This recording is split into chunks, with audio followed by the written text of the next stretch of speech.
played it.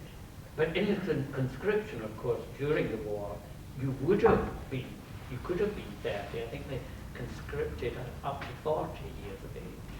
But you just did the script and played it, tried to take part. I mean, you obviously know The Great Escape, you know Angus's fate, don't you? Yeah, I mean, he seems to get killed then. I mean, he killed him like a bit. You have the best line to no Great Escape, you know, and everybody's just sitting there watching you. It's because we worked this out. Angus is the first character in The Great Escape to be killed. He's the first member of the family, I feel like, for them to realise the reality of the situation. Now, how did they set this up? Because it looked, I mean, there's explosions going everywhere on you. And well, there were there were two alternatives. One which never really happened, which was, it looked anyway as if they were all lined up when they read the names of those that had to go, and I was to break away then, meaning you would have gone right through the film. It never really was a starter. And then the other version was that I would escape part of the way with them on the back or on the pillion of the motorbike, and that then went. When they decided to do it the way they did, you had 3 different jackets which they pre-prepared, and you had steel next to you, and blood, sort of, I don't know what, sort of stuff that when they, maybe way over there, they pressed a button when the guy fired, and this would burst through the denim, or not denim, the sort of jacket, khaki thing. And they had about 3 of these, and we did it twice, and we didn't do it a third time.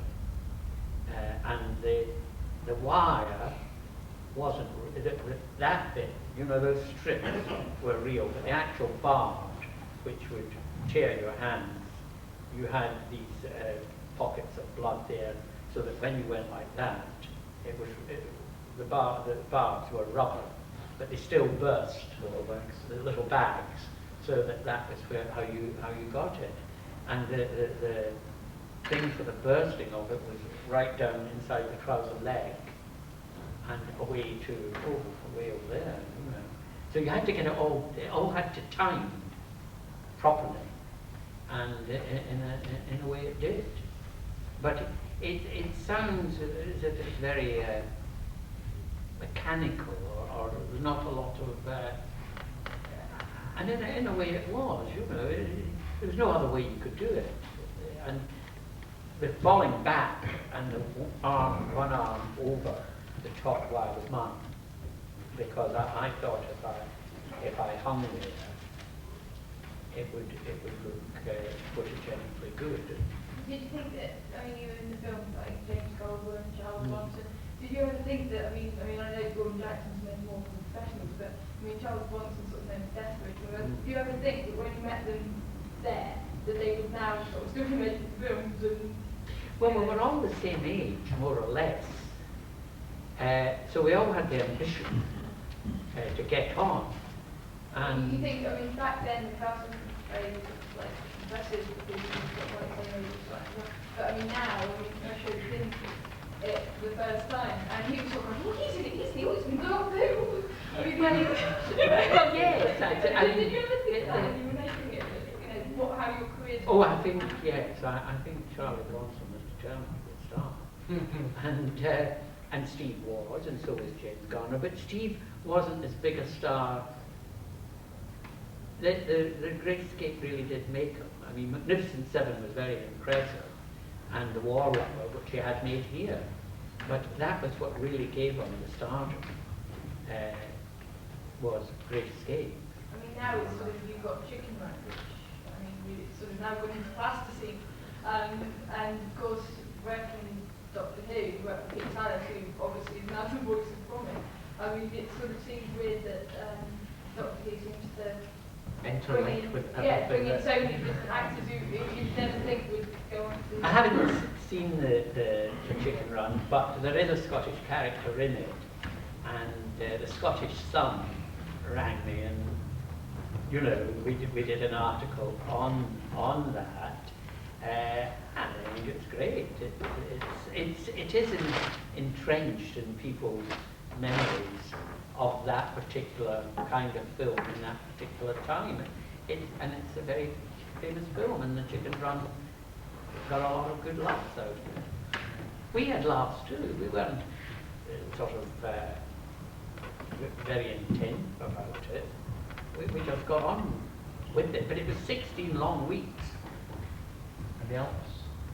They were, you know, they were there, and we went to see them all. And we had a sort of a Bobby Desmond and Bill, and now we stop. We used to go away at the weekends to wherever we wanted to go, to Salzburg or Zurich or that, and it was a golden time. There's no doubt about that. And I was convinced it was going to be a success, which sounds a bit outrageous considering the limited amount of experience I'd had in it. And it was. It was a great success. Talking about, we're talking about how Steve McQueen was and you know, the legend that he is now. When you did Ice Warriors, Varga, the leader of the Ice Warriors, was played by Bernard Bresslaw. Yeah. Was he a sort of a big household name by then? Because he'd done, I think, a few characters. Oh yes, he'd done Armageddon. And Bernard was, I mean, he wasn't like some of the parts he played. He was a very gentle, kind, and clever man. I mean, his nose would always be in a book. And I remember meeting him years later up at the Edinburgh Festival. He was a very, very good actor, Bernard Bresslaw. And he was a household name at that time. Peter Sallis. Oh yes. Peter yes. Farquhar. Peter It Farquhar. was actually, when you think about Ice Warriors, I mean, we're lucky that it was discovered back in '87, the 4 remaining episodes. I watched it recently, and I have to say, although it's a studio-bound story, I think it's really good, especially as it's the first introduction to the Ice Warriors. And I think the Ice Warriors in the Doctor Who story, the Ice Warriors, are the best ones that we've seen, because they were much more, they could move better, and you actually believe that they were these Martians from Mars, and then it sort of became still. I think you got the best versions of the Ice Warriors. I think it's probably due to Bernie Bresslaw as well. Wind machines. Well, it nearly blew them starshort. It shows. Well, it does. Yes. And the wind machines, I never bothered about, neither did anybody else, but it was very real, you know, and they could be quite, not destructive, but you wouldn't have wanted to get tangled with them. Because all these things now, they'd have another way of doing it. Yes. But then, again, this was all new stuff.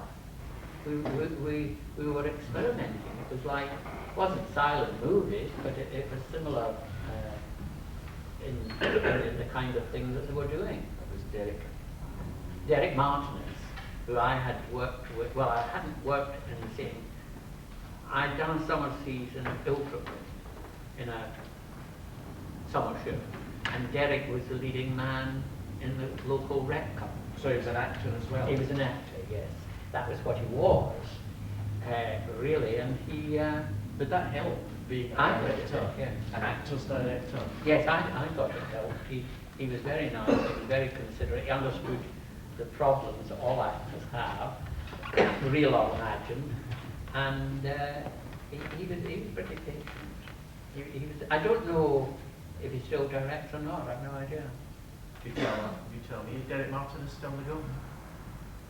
You don't There know, was do some you? years ago that he was in Sweden, but I've not heard anything recently. Oh, really? Where? Sweden, apparently. Oh, right. There is an English-speaking theatre in Stockholm, but I've never been. But